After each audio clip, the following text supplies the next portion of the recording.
လူတိုင်းရဲ့ဘဝမှာနားလည်အောင်ရှင်းပြလို့မရတဲ့ experience အတွေ့အကြုံတွေကိုစီရှိကြပါတယ်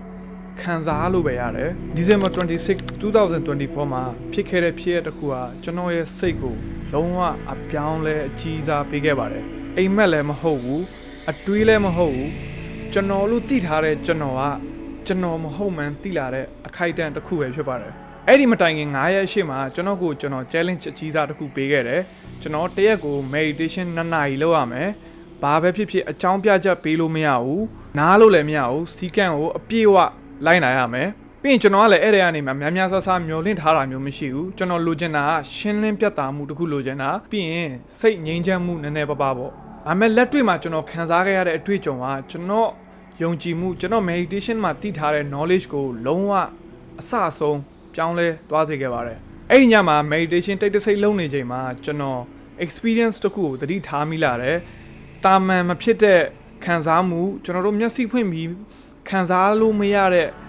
experience တစ်ခုကျွန်တော်တော့မခံစားဘူးဒီလိုမျိုးမျက်စိဖွင့်ပြီးတော့ကျွန်တော်အဲ့ဒီအတွေ့အကြုံတစ်ခုကိုစပြီးခံစားသတိပြုမိလာပါတယ်ကျွန်တော်အတွေ့တွေကကျွန်တော်ဟုတ်မနေဘူးကျွန်တော်ဗိုက်စာလာတယ်အဲ့ဒီအတွေ့တစ်ခုပေါ်လာတယ်ပြီးရင်အဲ့ဒီအတွေ့တစ်ခုကိုနောက်တစ်ခုကအစားထိုးတယ်ပြီးရင်နောက်တစ်ခုကအစားထိုးတယ် line တွေလိုပဲအရန်မြန်လုံးနဲ့နှုံးနဲ့အစားထိုးနေတယ်ပေါ့နော်ဆိုတော့ဗိုက်စာတဲ့အချိန်ကျွန်တော်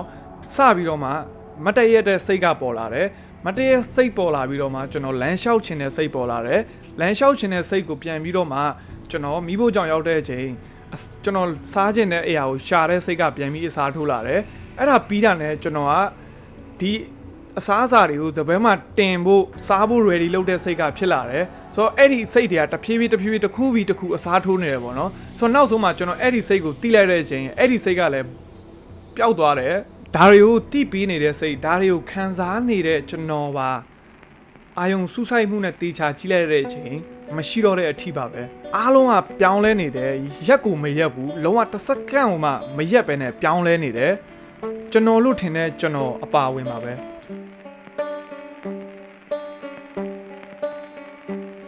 ဒီအချိန်မှာကျတော့လက်စစ်လိုင်းတစ်ခုလိုပါပဲနာကျင်မှုတော့မရှိဘူးဒါပေမဲ့အရန်ကိုအားကောင်းတဲ့အရာတစ်ခုတော့ရှိနေတယ်ကျွန်တော် body ရဲ့အလေးချိန်ကိုကျွန်တော်လုံးဝကိုမခံစားရတော့တဲ့အထီးပါပဲကျွန်တော်အတွေးတွေကလည်းအရန်ကိုမပြင်းထန်နေဘူးထောင်ထားတဲ့ဖျောင်းနိုင်တဲ့ချောင်းလိုပဲတီတန့်ပြီးတော့မှလုံးဝကို unshakable လုံးဝကိုရွေ့လျားမှုမရှိတဲ့လုံးဝတသက်မှတ်တယ်ဖြစ်နေတဲ့အာယုံစူးစိုက်မှုအပြည့်အဝနဲ့စိတ်တစ်ခုကိုကျွန်တော်ခံစားလာရတယ်ကျွန်တော်အတွင်းထဲကနေပျော်ရွှင်မှုတွေခံစားရတယ်ကျွန်တော်ဒီလိုပျော်ရွှင်မှုကိုမျက်စိဖွင့်ပြီးတော့မှဘယ်တော့မှလည်းမခံစားခဲ့မိဘူးဘလို့မှလည်းဘယ်အရာသာနဲ့မှလည်းနိုင်ရှင်လို့မရဘူးဒီပျော်ရွှင်မှုကအထဲထဲကနေတွန်းတူဘာမှမတွေးပဲပျော်စိတ်ကအော်တိုပေါ်ပြီးတော့အော်တိုကျွန်တော်အဲ့ပျော်ရွှင်မှုကဘာနဲ့မှဟိုနိုင်ရှင်လို့မရဘူးတော်တော်လေးကိုintense experience တခုလို့ပြောလို့ရတယ်ကျွန်တော်တခါမှလည်းမဖြစ်ဘူးဒါပေမဲ့ကျွန်တော်တခုသိတာကတော့ဒါကလည်းအစားထိုးပြီးပြန်ပြီးပြောင်းလဲတော့မှာဆိုတော့ဒါကပဲအဓိကအချက်လေးဟုတ်တယ်မလား nothing stays nothing is you ပျော်ရွှင်မှုကလည်းကျွန်တော်မဟုတ်ဘူးဒီ feeling တွေကအခုမှမဟုတ်ပါဘူးကျွန်တော်ငယ်တုန်းကတော်တော်လေးငယ်တဲ့အရွယ်ချိန်တုန်းကကျွန်တော်ခံစားမိခဲ့ပါတယ်ဒါကတော့ကျွန်တော်ဘဝရဲ့အပြင်းထန်ဆုံး meditation experience တစ်ခုလို့ပြောလဲမမားပါဘူး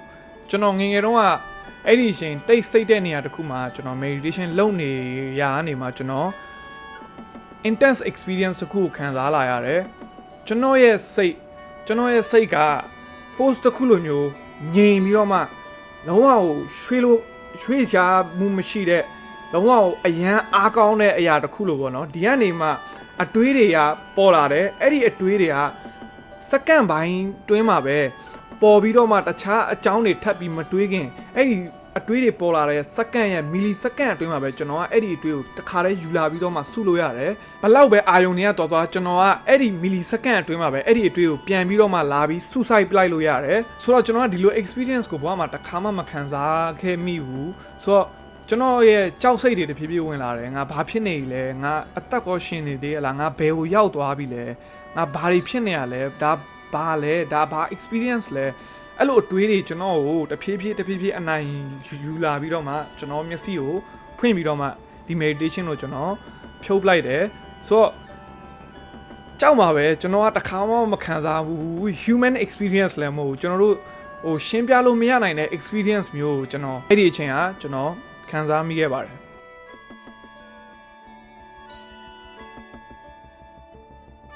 နောက်ဆုံးတစ်ခုကတော့ကျွန်တော်လက်တလောအတွင်းမှာပဲခံစားရတဲ့ experience တစ်ခုပါအဲ့မှာကျတော့ကျွန်တော်ခဏကိုတစ်ခုလုံးမသိတော့ဘူးကျွန်တော်ခဏကိုတစ်ခုလုံးမခံစားရတော့ဘူးကျွန်တော်ခံစားရတာကျွန်တော်ရဲ့လက်မှာဒီလက်မချင်းထိနေတဲ့ experience ဒီထိချင်းတော့မှကျွန်တော်မခံစားရတော့တဲ့အထိပါပဲဒါပေမဲ့တစ်ခုတေချာတာတော့ကျွန်တော်စိတ်ကအယမ်းကိုငြိမ်းချမ်းနေတယ်အယမ်းကို peaceful ဖြစ်နေတယ်အယမ်းကြီးငြိမ်းချမ်းမှုပြေဝနေတယ်အယမ်းကြီးကိုပျော်ရွှင်မှုတွေက auto လာနေတယ် I wasn't my body I wasn't my thoughts I wasn't anything but still I was fully there meditation ကကျွန်တော်တို့ super power တွေပေးတာမျိုးမဟုတ်ပါဘူးသူကအမှန်တရားကိုဖော်ထုတ်ပေးတာအစားထိုးခြင်းဆိုတဲ့အရာကိုအာယုံခံစားမှုတစ်ခုအတွေးတစ်ခုလိုချင်တက်မှတ်မှုတစ်ခုပြီးရင် boom ပျောက်သွားတယ်ကျွန်တော်တို့ကအရင်တော့ဘဝမှာအရေးတွေကိုပဲတွယ်ကပ်ပြီးဖြတ်တန်းခဲ့ကြတယ်ဒါပေမဲ့ကိုအချိန်ပေးတယ်ကိုယ့်ရဲ့အတွေးတွေနဲ့ကိုကထိုင်ပြီးတော့မှစိတ်ရှိနဲ့ကြည့်မယ်ဆိုရင်တကယ်မြင်ရတာကဘာမှခိုင်မာနဲ့စုပ်ကင်ထားစရာမရှိဘူးဆိုတာပါပဲဒါကတော့ကျွန်တော်ရဲ့ experience ပါကျွန်တော်ကဒါကိုကျွန်တော် experience လုပ်ခဲ့တဲ့အတိုင်းဘလို့မှကျွန်တော်မရှင်းပြနိုင်ပါဘူးပြီးရင် maybe you don't need to understand maybe you just need to sit and see it for yourself ဆိုတော့ဒီဗီဒီယိုကြည့်နေတဲ့လူတွေမှာ meditation လုပ်တဲ့လူတွေလည်းရှိရမလုပ်တဲ့လူလည်းရှိရဆိုတော့ဒါဘာလဲပေါ့နော်ကျွန်တော်အတွေးတွေကနေပဲဖြစ်နေတဲ့အရာတွေလား